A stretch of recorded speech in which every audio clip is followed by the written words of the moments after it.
భారతదేశంలో ఎక్కడ లేని విధంగా ఇలా 2,02,000 ఉద్యోగాలు కేసీఆర్ గారు ఇచ్చింది నిజమని ఇలా యావత్ యువత కూడా ఇవాళ అర్థమైపోయింది.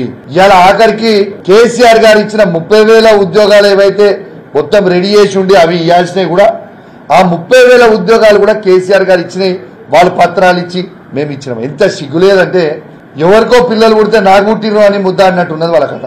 ఇలా మీరు నోటిఫికేషన్ ఎప్పుడు ఇచ్చిర్రు, మీరు షెడ్యూల్ ఎప్పుడు రిలీజ్ చేసిర్రు, పరీక్షలు ఎప్పుడు పెట్టిర్రు, మీరు ఎగ్జామ్లు ఎప్పుడు రాపిచ్చిర్రు, రిజల్ట్లు ఎప్పుడు ఇచ్చిర్రు? కేసీఆర్ గారు మీరు అవునన్నా కాదన్నా కేసీఆర్ గారు 2,02,000 ఉద్యోగాలు కేసీఆర్ గారు ఇచ్చింది నిజం నిజం నిజం. ఇది నేను ఛాలెంజ్ చేస్తా ఉన్నా, ఈ భారతదేశంలోనే ఏ ఒక్క రాష్ట్రంలో కేసీఆర్ గారి కంటే ఎక్కువ గవర్నమెంట్ ఉద్యోగాలు ఇచ్చినాయి మీరు చూపిస్తే నా ఎమ్మెల్యే పదవికి నేను రాజీనామా చేస్తా. ఇది వాస్తవం నేను చెప్పింది. మీరు దయచేసి ఖచ్చితంగా యువత అంతా కూడా ఖచ్చితంగా కేసీఆర్ గారి వైపు చూస్తా ఉన్నారు. రైతులందరూ కూడా కేసీఆర్ గారి వైపు చూస్తా ఉన్నారు.